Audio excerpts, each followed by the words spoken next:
In this gospel, we see Jesus beginning to call his disciples to follow him. Each of us has been called in our baptism to follow our Lord Jesus Christ. And sometimes in this crazy age that we live in, it becomes a little bit difficult to figure out what it means to follow our Lord Jesus Christ. Come to Mass on Sunday or on the weekend, with Saturday evening. That's part of it, but only a very small part of it. We need to figure out how we have been called, each of us individually, to follow our Lord the rest of the week, the rest of our lives. And it's not especially easy because in our technological age, and we get used to the many wonderful things that we have. Some of them I don't regard too wonderful, the iPhones and the television and all of the rest of that technology is kind of beyond me.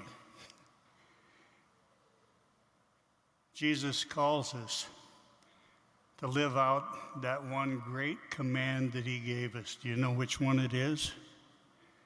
Love one another as I have loved you. Not an easy thing to do. Our Lord is the ultimate one able to love. And he has given each of us a share of his love. He furnishes it to us. And he expects us to share it with those around us. Not necessarily just with family, but with everyone we meet.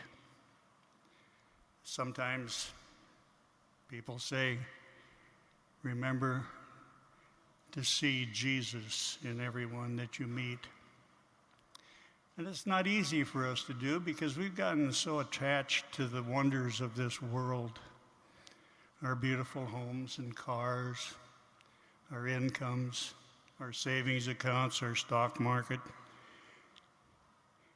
Those things, while they're not evil in their own merit, do tend to distract us from being full-time followers of our Lord Jesus Christ. There was a very short part of the responsorial psalm that I'd like to repeat for you, if I can get the book.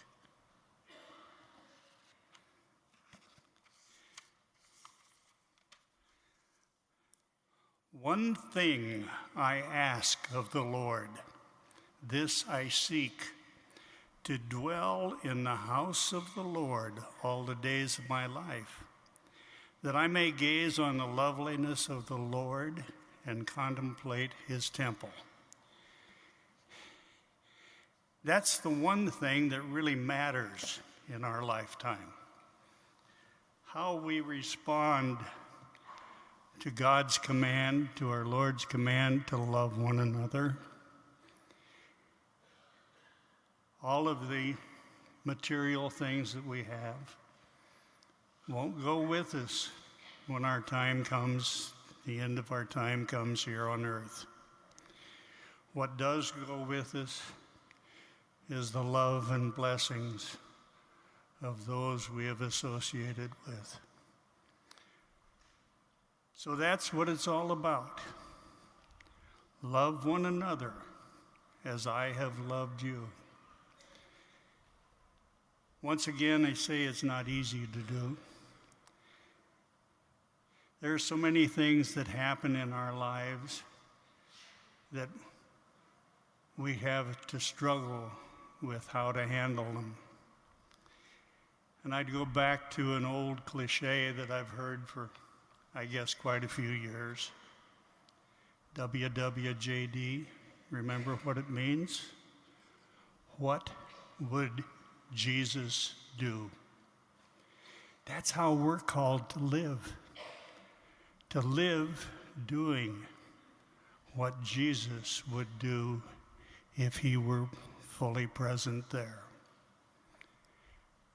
And so I ask you to Try to find ways to remind yourself throughout the week when you're away from this wonderful celebration of the Eucharist of how you can fully serve the Lord, how you can be the person that Jesus wants you to be.